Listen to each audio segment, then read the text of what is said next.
Editor's note: the following contains Ms. Marvel spoilers. Disney Plus's Ms. Marvel is fearlessly carving out a space for itself unlike ever seen before on TV. Sure, we've had an abundance of teen superheroes and superhero origin stories, but Ms. Marvel feels exciting and original in a way no other MCU property has.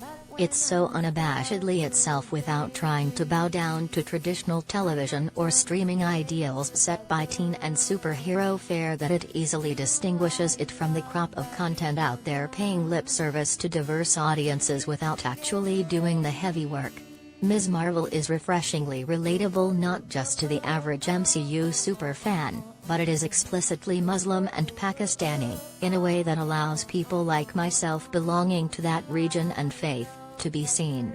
But in doing so, the series is also going one step further, digging into the violent and tragic history of the region.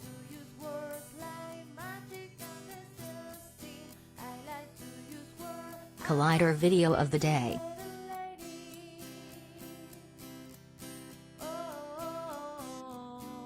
The series is centered on a New Jersey teen named Kamala Khan, Iman Vellani, framing her all-American upbringing and superhero coming-of-age story through the lens of her culture and roots. Kamala grows up fairly typically and is preoccupied with her love of superheroes, but she has little knowledge and understanding of the sacrifices her forefathers made for her to be able to afford such a good lifestyle.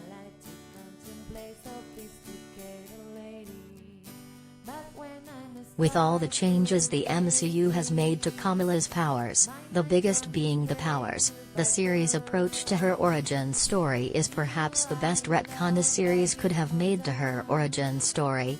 While the show hasn't spelled out the exact origins of the bracelet and powers Kamala wields, we know that it is a result of events that happened in 1947.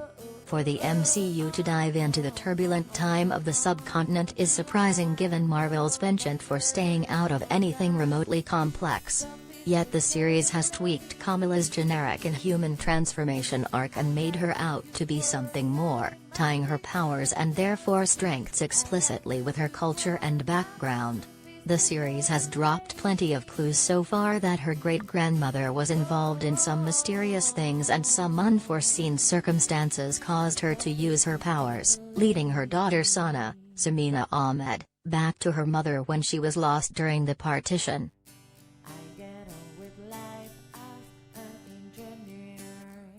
At one point in the second episode of the show, Kamala's father Yusuf, Mohan Kapoor, says that every Pakistani family has a partition story and none of them are good, which is a statement that rings true for not only Pakistanis, but a lot of other South Asians.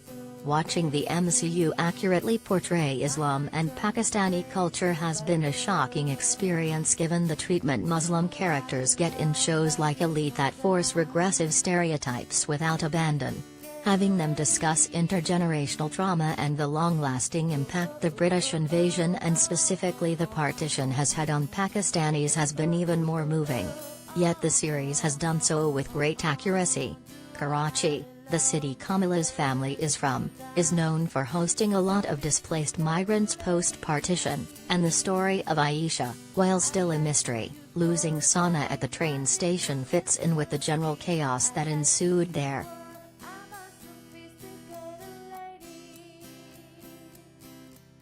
The partition took place as a result of the British Raj over India coming to an end on 14 August, 1947.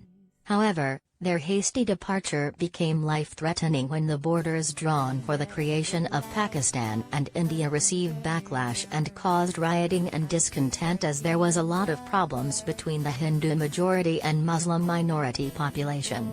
The solution that the British had drawn did not practically work to a great degree, and Kashmir, being a disputed territory to this date, is a great example of it.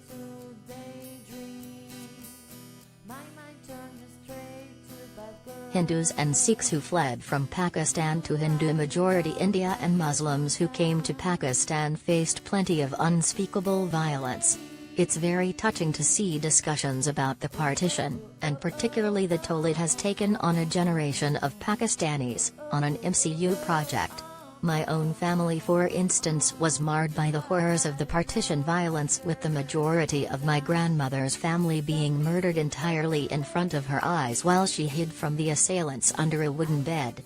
It's the kind of life-altering experience that has defined many Pakistanis and has made them value the life, religion and freedom they are able to enjoy.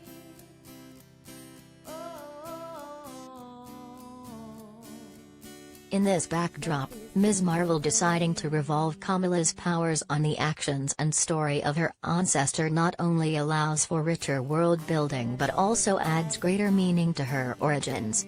Ms. Marvel has already established that Kamila's powers aren't due to her great-grandmother's Bengal, but the Bengal just acts as a key to unlock the skills and powers she already possessed. What this change does is give Kamila more of an incentive to do right by the people she will protect as she realizes the importance and significance of her gift. While both the comics and the series allow our titular Ms. Marvel to not be the token brown girl, and flesh her out completely, the added layer of her history and culture being linked to her arc gives Kamila more of a reason to be proud of her superpowers and where she comes from.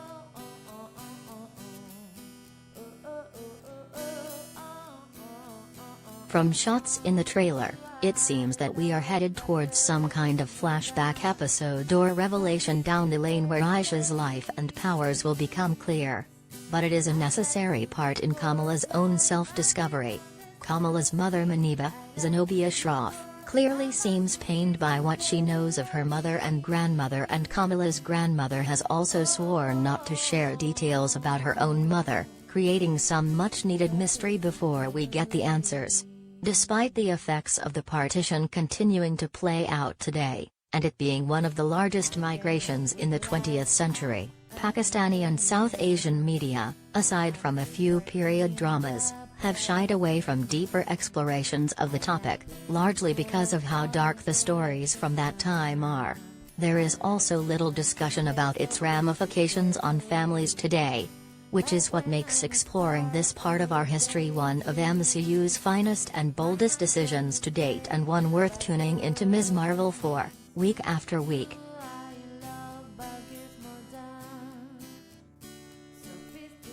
Read more about Ms. Marvel here. Ms. Marvel Episode 2 shares a surprising connection to Spider-Man, Far From Home. 7 shows like Ms. Marvel to watch to help you connect with your superhero roots. Every Ms. Marvel Episode 1 comics Easter eggs, revealed.